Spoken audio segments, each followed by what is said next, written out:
creo que si algo tuvimos al principio sobre todo es tiempo, ¿no? Para pensar. Y, y bueno, en realidad las noticias que se escuchaban, que no todas las que una quisiera haber escuchado, pero me impactó mucho cómo había crecido el número, por lo menos en los dos lugares que yo más habito y más conozco, que es España y Buenos Aires, ¿no? Y me pareció como un quiero vale cuatro.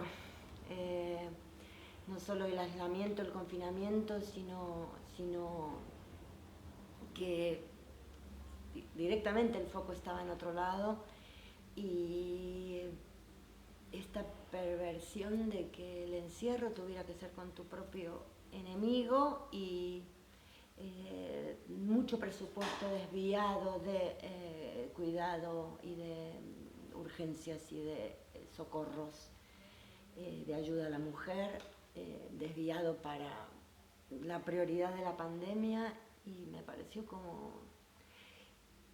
desde el punto de vista dramático, me pareció hasta teatro puro, como tragedia, ¿no? O sea, la unidad de opuestos, es el espacio como condena, como cárcel.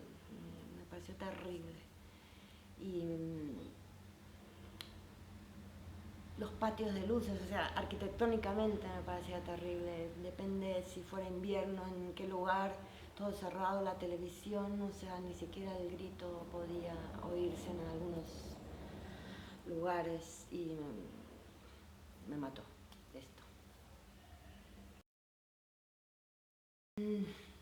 A mí me parece que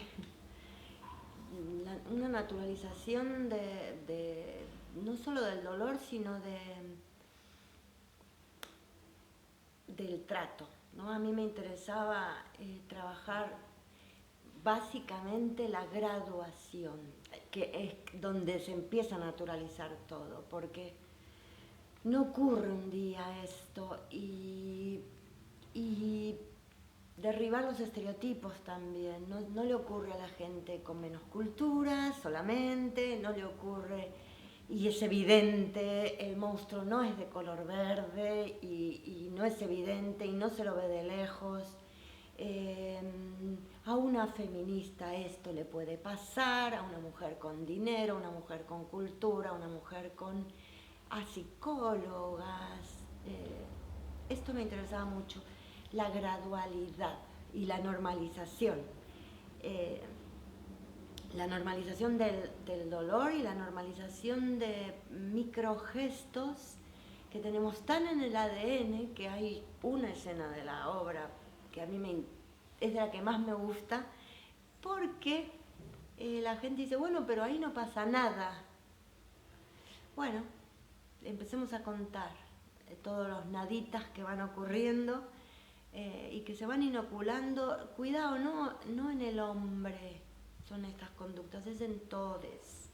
Y vamos naturalizando y vamos pensando y justificando que bueno, quizás no es un buen día, no es que está preocupado, no es que el entorno, no es que no sé cuánto, no es que, y disculpamos y pasamos de largo dolores y agresiones que desechamos, no les hacemos caso, no escuchamos. Y este es uno de los objetivos a la hora de escribirlo, es que no fuera casi perceptible cuándo, ¿no? ¿Cuándo empieza esto? ¿En qué escena empezó? Pero si en esta escena sí, pero sí se llevan bien. Pero, ¿qué problema hay? Esta es una de los ejes que me gustaría que ocurrieran, ¿no? ¿Cuándo empezó todo esto? Empezar a preguntarse si no sufrir o no sufrir, porque esto me parece un poco Walt Disney.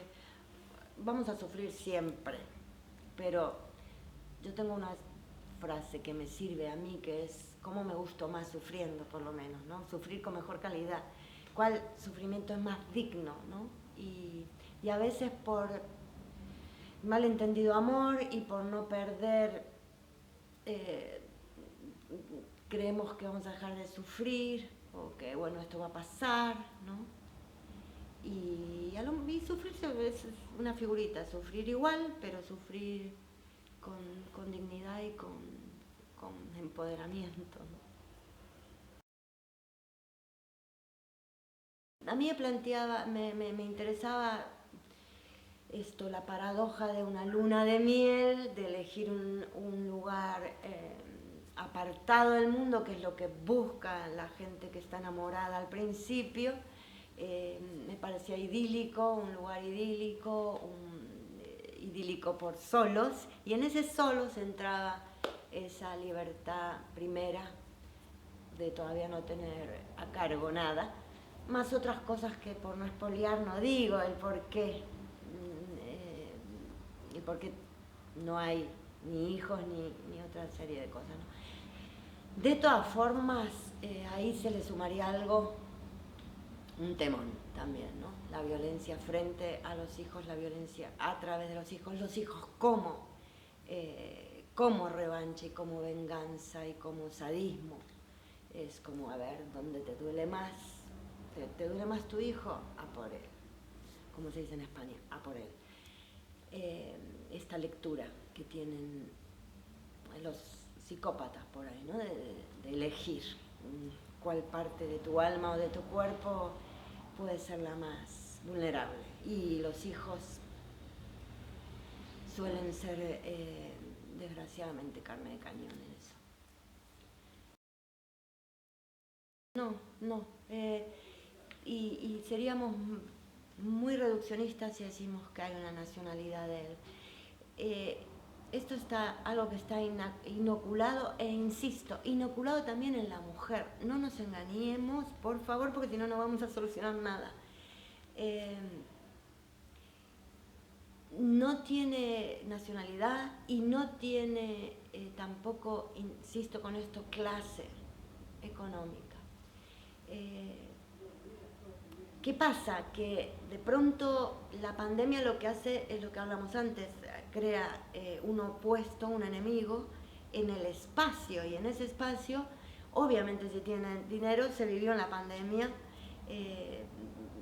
desde los sin techos que no se pudieron quedar en casa, claramente, aunque fuera bueno, con la violencia es distinto el poder irse a una segunda residencia, al poder tener alternativas, claramente. Pero esta violencia en lo más medular no tiene nacionalidad. De hecho, yo esta obra la escribí en España, no la escribí en Buenos Aires, la escribí en pandemia en España. Las noticias que escuchaba, por lo tanto, más seguidas eran de España, Europa, y es muy interesante, y uno por ahí ve películas de los suecos y los nórdicos y estamos en la misma, porque hay unos órganos blanditos por acá y por ahí que siguen siendo los mismos que fueron hace mucho, y porque hay un interés que para mí es transversal, que para mí, mientras la lucha feminista sea solo feminista, no vamos a lograr nada. Para mí es transversal, es un problema político transversal en todos los campos, y mientras haya un capitalismo y mientras haya una serie de necesidades fagocitadoras, habrá esto en cualquier parte del mundo. Y creo que esto es importante decirlo, porque no es primer mundo, segundo mundo, no lo es, para nada. Independientemente de lo que más salta a la vista, ¿no? Que es la violencia de género, yo creo que es interesante, o por lo menos me gustaría convidarle de lo que a mí me movilizaba, y es esto, es la inoculación gota a gota, que no ocurre en un día, que no es extraordinario, que está bueno que de pronto vengan adolescentes, que vengan de todo tipo, que vengan colegios, porque si yo logro que viendo esta obra, aunque no es mi objetivo la pedagogía, cuando hago teatro mi objetivo es, incluso si tengo que ser políticamente incorrecta, serlo. Pero si yo logro que le pase a la gente lo que me pasó a mí, de decir, voy a hablar en español, coño, ¿no? Si esto yo lo veo todos los días, y si esto, ¿qué tiene de malo esto? Me parece que es ya con eso, si logro romper un par de estereotipos en que la mujer por algo, ¿no? Por algo está con este tipo. Si logro contrariar un par de estereotipos de decir, no, pero el tipo es de una pieza un maltratador. No, ojalá fuera verde el monstruo. Entonces, si yo logro eso se traspapele en un momento dado la cabeza del espectador mientras estaba viendo eso, y lo que me preguntabas vos, pone en un cajoncito de no normalidad ciertas conductas que tenemos en el ADN, sería muy feliz, sería muy feliz.